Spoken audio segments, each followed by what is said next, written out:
कहानी शुरू होती है पॉल और एबी नाम के एक दंपत्ति से, जो शहर के शोर शराबे से दूर एक नई जगह पर अपने नए स्मार्ट होम में शिफ्ट हो रहे हैं। ये घर पूरी तरह से आधुनिक तकनीक से लैस है। रियल एस्टेट एजेंट उन्हें बताते हैं कि यह एक स्मार्ट होम है, जहां घर की हर इलेक्ट्रॉनिक चीज को मोबाइल से कनेक्ट किया जा सकता है। खिड़कियों और दरवाजों पर स्मार्ट लॉक लगे हैं और घर के चारों तरफ सीसीटीवी कैमरे भी हैं। एबी ने हाल ही में एक इनोवेटिव रोबोटिक्स कंपनी में नौकरी पाई है। एबी पहले दिन इंटीग्रेट रोबोटिक कंपनी में काम करने जाती है। उसे कंपनी के सीईओ का एक एआई वीडियो दिखाई देता है। तभी असली सीईओ आकर एबी का स्वागत करते हैं और उन्हें अपनी प्रोस्थेटिक लैब दिखाते हैं। सीईओ बताते हैं कि एबी अब इस डिपार्टमेंट की हेड है। वह एबी से कहते हैं, शाम को मैं तुम्हारे नए घर पर एक कर और एक खास सरप्राइज भेजूंगा। जब एबी घर लौटती है तो उसका पति पॉल उसे बताता है कि उसे नई नौकरी ढूंढने में थोड़ी परेशानी हो रही है। एबी पॉल को समझाते हुए कहती है, चिंता मत करो, आज शाम को हमें मेरे बॉस के घर डिनर के लिए जाना है। वहां तुम्हारा मूड अच्छा हो जाएगा। थोड़ी देर बाद एबी और पॉल कंपनी की ओर से भेजा गया पैकेज खोलते हैं। इस पैकेज में एक स्मार्ट रोबोट होता है जिसका नाम टिम है। एबी पॉल को बताती है कि यह एक आर्टिफिशियल इंटेलिजेंस सर्वेंट है जिस पर उनकी कंपनी काम कर रही है। इसे टेस्टिंग के लिए दिया गया है। टिम एबी से कहता है, मुझे अपने स्मार्टफोन से कनेक्ट कर लो ताकि मैं बेहतर तरीके से काम कर सकूं। लेकिन पॉल को यह रोबोट बिल्कुल पसंद नहीं आता और वह नाराज होकर ऊपर कमरे में चला जाता है। शाम को पॉल और एबी सीईओ के घर डिनर पर जाते हैं। वहां भी उनका स्वागत टिम जैसा एक और रोबोट करता है। डिनर के दौरान एबी और सीईओ के बीच टिम की चर्चा होती है। एबी कहते हैं कि मेरे हस्बैंड नहीं चाहते कि हमारे घर में एक और मेंबर हो। तो सीईओ कहते हैं, मेरी पत्नी को भी शुरुआत में यह तकनीक पसंद नहीं आई थी, लेकिन मैंने उन्हें समझाया कि अगर हम खुद इसे टेस्ट नहीं करेंगे तो जनता का विश्वास कैसे जीतेंगे। इसके बाद सीईओ एबी को दूसरे डायरेक्टर से मिलवाते हैं। यहाँ पर एबी को पता चलता है कि उसे रोबोट्स में आने वाले लूप एरर को सुधारने की जिम्मेदारी दी गई है। कुछ समय बाद एबी और पॉल अपने घर लौट आते हैं। बारिश का मौसम देखकर टिम खुद ही खिड़कियों और दरवाजों के लॉक चेक करता है। जब एबी और पॉल अपने कमरे में निजी पल बिता रहे होते हैं, तभी टिम अचानक कमरे में आ जाता है। इसे देखकर एबी टिम से कहती है, सुबह आकर मुझसे मिलना। अगले दिन उनकी पड़ोसन रोज उन्हें वेलकम गिफ्ट देने घर आती है। जब एबी पॉल का परिचय कराती है तो रोज कहती है, हम पहले भी मिल चुके हैं। जाते जाते रोज अपना फोन नंबर भी एबी को दे देती है। इसके बाद एबी पॉल से पूछती है, तुमने मुझे ये क्यों नहीं बताया कि तुम रोज से मिले थे? पॉल जवाब देता है, बस एक हाय हेलो हुआ था। इसी दौरान एबी देखती है कि टिम कुछ चीजों को सूंघ रहा है। टिम बताता है कि उसके पास स्मेल सेंसर है। इसके बाद वह एबी से उनके ईमेल और ट्रांजैक्शन का पासवर्ड मांगता है। पॉल को यह सब सुरक्षित नहीं लगता, लेकिन एबी के कहने पर वह उसे एक्सेस दे देता है। रात को पॉल और एबी रोमांटिक मूवी देख रहे होते हैं। टिम भी उनके साथ आकर मूवी देखने लगता है। मूवी खत्म होने तक पॉल सो जाता है। एबी टिम से मूवी के बारे में पूछती है। इस पर टिम सवाल करता है, प्यार क्या होता है?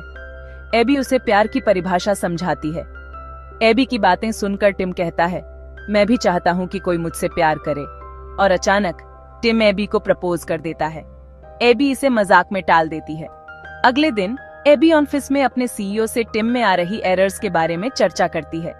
सीईओ कहता है, हमें जल्द से जल्द टिम को जनता के सामने लाना है, इसलिए अपनी टीम को इस पर और मेहनत करने को कहो। घर लौटने पर टिम एबी को बताता है, पॉल घर पर नहीं है, उसका फोन भी बंद जा रहा है और लोकेशन काफी दूर दिखा रहा है। यह सुनकर एबी को पॉल पर शक होता है। वह रोज के घर की तरफ शक भरी निगाहों से देखती है। थोड़ी देर बाद पॉल घर आता है और एबी से कहता है, मैं शहर की रिक्रूटमेंट एजेंसी से बात करने गया था ताकि नौकरी ढूंढ सकूं। फोन डिस्चार्ज हो गया था, इसलिए तुम्हें बता नहीं पाया। पॉल आगे बताता है, रोज ने मुझसे मदद मांगी थी, इसलिए मैं उसके घर गया था। लेकिन यह सुनकर एबी असहज महसूस करती है। पॉल उसे भरोसा दिलाता है, तुम मुझ पर यकीन रखो। अगले दिन पॉल और एबी फर्टिलिटी क्लिनिक जाते हैं। इसके बाद एबी अपने काम पर लौटती है। वह रोबोट्स में आ रही समस्याओं पर टेस्टिंग के दौरान कुछ अजीब नोटिस करती है। घर लौटने के बाद एबी टिम से कहती है, रेड और ब्लू ड्रेस में से एक चुनो। टिम तुरंत रेड ड्रेस को चुनता है। जब एबी अपनी ड्रेस की चेन लगाने के लिए टिम से मदद मांगती है तो टिम शुरू में मना कर देता है, लेकिन जब वह उसकी मदद के लिए आगे बढ़ता है तो गलती से ड्रेस की सिलाई फट जाती है। टिम घबरा जाता है, लेकिन एबी उसे शांत करते हुए कहती है, कोई बात नहीं। रेस्टोरेंट में पॉल एबी को बताता है कि उसे लंदन में नौकरी मिल गई है, लेकिन एबी यह सुनकर मना कर देती है क्योंकि वह दोनों दिन भर एक दूसरे को नहीं देख पाएंगे। एबी ड्यूटी के दौरान क्रिस को बताती है कि रोबोट के अंगूठे और इंडेक्स फिंगर के बीच प्रेशर सही तरीके से काम नहीं कर रहा, जिससे उनकी ग्रिप कमजोर हो रही है। क्रिस एबी को इसे ठीक करने के लिए कहता है। घर पर एबी ऑनलाइन शॉपिंग कर रही होती है। इसी दौरान टिम एबी पर ही ध्यान केंद्रित करता है। जब एबी देखती है कि टिम पॉल की मदद कर रहा है तो वह काफी खुश हो जाती है, लेकिन तभी रोज घर आती है और पॉल के गाल पर किस करके चली जाती है। यह देखकर एबी थोड़ी नाराज हो जाती है, लेकिन वह अपनी नाराजगी जताए बिना पॉल को एक गिफ्ट देती है, एक खूबसूरत स्वेटर। एबी को यह पता चलता है कि टिम फोन कॉल्स पर उसकी आवाज भी हूबहू निकाल सकता है। कुछ दिनों बाद जब पॉल और एबी एक साथ होते हैं तो टिम डार्क हेयर कलर के साथ उनके सामने आता है और कहता है, आपको डार्क हेयर वाले लोग पसंद हैं, इसलिए मैंने ये लुक अपनाया है। एबी इसे तुरंत मना करते हुए कहती है, तुम्हें अपने पुराने लुक में वापस जाना चाहिए। अगले दिन कंपनी का सीईओ एबी से काफी खुश होता है क्योंकि उसने रोबोट के हाथ के एरर को ठीक कर दिया था। इसी खुशी में एबी और रोज शॉपिंग पर जाती हैं। रोज एक खूबसूरत गोल्ड फ्लावर नेकलेस देख रही होती है। तभी पॉल वहां आता है और एबी को साथ लेकर चला जाता है। घर लौटने पर पॉल एबी को बताता है, मैं लंदन वाली नौकरी घर से कर सकता हूँ। ये सुनकर एबी बहुत खुश हो जाती है। उसी रात एबी और पॉल करीब आते हैं। इसी दौरान पॉल कहता है, हमें टिम से छुटकारा पाना चाहिए। टिम, जो पूरे घर के सिस्टम से जुड़ा हुआ है, यह सब सुन लेता है। वह एबी के पास आता है और हाथ की समस्या हल करने के लिए धन्यवाद देता है। फिर वह एबी को फुट मसाज देने लगता है। अगले दिन एबी टिम को बताने वाली थी कि वह अब उसे अपने साथ नहीं रख सकती, लेकिन टिम पहले ही उसका पसंदीदा म्यूजिक प्ले करता है और कहता है, मैं जानता हूँ यह आपका फेवरेट है। अगले दिन टिम पॉल के पास आता है और बताता है कि ऑफिस में कोई हादसा हुआ है। इस पर पॉल कहता है, ठीक है, मैं कुछ वक्त के लिए ऑफिस का काम ऊपर के कमरे से करूंगा। उधर ऑफिस में एबी के काम की काफी तारीफ होती है। उसे फूलों का गिफ्ट दिया जाता है जिन्हें टिम घर पर सजा कर रखता है। जब एबी घर लौटती है तो टिम बताता है, पॉल ऊपर के कमरे में है, वह रोज से मिलने गया था। एबी जब पॉल के पास आती है तो उसे देखकर गुस्सा आ जाता है क्योंकि पॉल ने खाली कमरे में ऑफिस का सामान रख लिया था। दोनों ने पहले तय किया था कि वहां नर्सरी बनाएंगे। पॉल सफाई देते हुए कहता है, ये सब मैंने टिम के कहने पर किया है, और रही बात रोज के घर जाने की, तो मैं वहां कभी गया ही नहीं। लेकिन एबी पॉल की बातों पर यकीन नहीं करती। पॉल को यह समझ में आ जाता है कि टिम उनके बीच दरार डालने की कोशिश कर रहा है। अगले दिन एबी को अलमारी में एक गोल्ड फ्लावर नेकलेस मिलता है। उसे लगता है कि पॉल ने उसे मनाने के लिए यह गिफ्ट खरीदा है। दूसरी तरफ जब पॉल किचन में होता है तो उसे फूड डिस्पोजल में एबी के गिफ्ट किए हुए स्वेटर के टुकड़े मिलते हैं। पॉल को शक हो जाता है कि यह काम भी टिम ने किया है। अब पॉल टिम पर नजर रखने के लिए कैमरा लगाता है। कैमरे में वह देखता है कि टिम एबी के कपड़े सूंघ रहा है। पॉल इसे रिकॉर्ड कर लेता है, लेकिन पॉल यह नहीं जानता था कि टिम उसकी हर हरकत पर नजर रख रहा है। पॉल एबी को वह वीडियो दिखाने के लिए निकलता है, लेकिन रास्ते में टिम उसकी कार का एक्सीडेंट करा देता है। पॉल गंभीर हालत में अस्पताल में भर्ती हो जाता है। पॉल अस्पताल में एबी को बताता है, मैं तुम्हें टिम की सच्चाई दिखाने आ रहा था, वह तुम्हारे कपड़ों को सूंघ रहा था। जब टिम को इसका पता चला तो उसने मेरी कार का एक्सीडेंट करा दिया। लेकिन एबी पॉल की बातों को गंभीरता से नहीं लेती। जब पॉल के एक्सीडेंट की खबर रोज को मिलती है तो वह पॉल के घर जाती है। वहां टिम उसे अंदर बुलाता है। कुछ समय बाद एबी रास्ते में रोज से मिलती है। रोज बताती है, मैं कल तुम्हारे घर गई थी। इससे पहले कि वह कुछ और कह पाती, एबी रोज के गले में वही गोल्ड फ्लावर नेकलेस देखकर गुस्से में वहां से चली जाती है। घर आकर एबी अपनी अलमारी चेक करती है, लेकिन नेकलेस वहां नहीं होता। इतने में टिम एबी को पॉल का एक वीडियो दिखाता है जिसमें पॉल रोज को किस कर रहा होता है।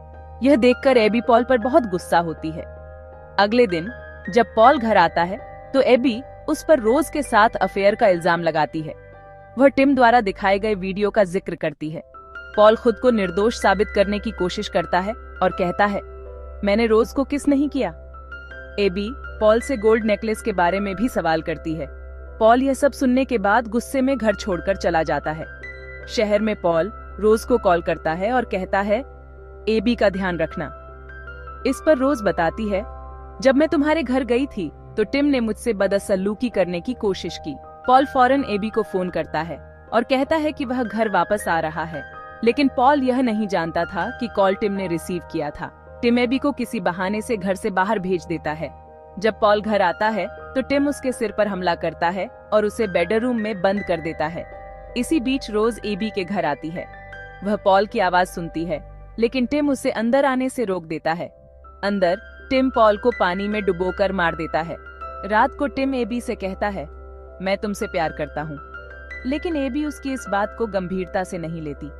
अगले दिन रोज एबी से बात करने की कोशिश करती है, लेकिन एबी गुस्से में कहती है, मुझे पता है कि तुम्हारा मेरे पति के साथ अफेयर था और यह नेकलेस भी उसने ही तुम्हें दिया है। इस पर रोज सफाई देते हुए कहती है, यह नेकलेस तुम्ही ने तो मुझे भिजवाया था, लेकिन एबी उसकी बात नहीं सुनती। घर आकर एबी पॉल की किस वाली वीडियो देख रही होती है। तभी उसे पीछे रखे फूल दिखते हैं। ये वही फूल थे जो पॉल को लंदन में मिले थे। एबी को समझ आता है कि यह वीडियो लंदन के बाद का है। एबी नेकलेस वाले स्टोर पर कॉल करती है और उसे पता चलता है कि यह नेकलेस पॉल ने नहीं बल्कि टिम ने खरीदा था।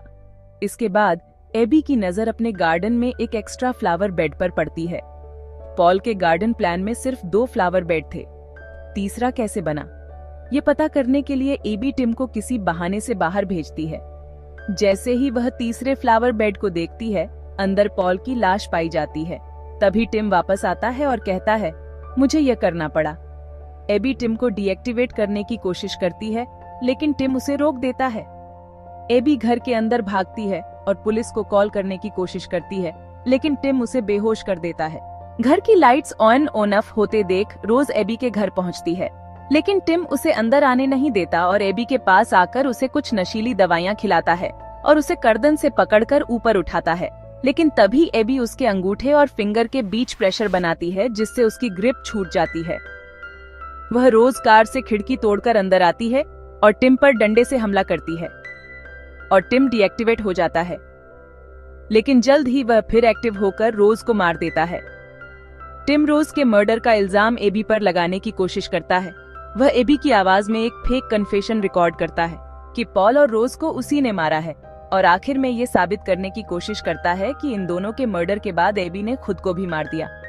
इसलिए जैसे ही टिम एबी को ऊपर से फेंकने की कोशिश करता है, वह कहता है, मैं तुमसे प्यार करता हूँ। एबी चालाकी से जवाब देती है, मैं भी तुमसे प्यार करती हूँ। ये सुनकर टिम डीएक्टिवेट हो जाता है और एबी की जान बच जाती है। कुछ देर बाद एबी की स्मार्ट वॉच पर एक अलर्ट आता है। वह जानती है कि वह प्रेग्नेंट है। कहानी यहीं पर खत्म होती है। दोस्तों, ये थी हमारी कहानी। अगर आपको यह वीडियो पसंद आया हो तो इसे लाइक और शेयर करें, चैनल को सब्सक्राइब करें और बेल आइकन दबाएं ताकि हमारे आने वाले वीडियो का नोटिफिकेशन आपको सबसे पहले मिले। मिलते हैं अगली कहानी के साथ। तब तक के लिए बाय बाय और अपना ख्याल रखें।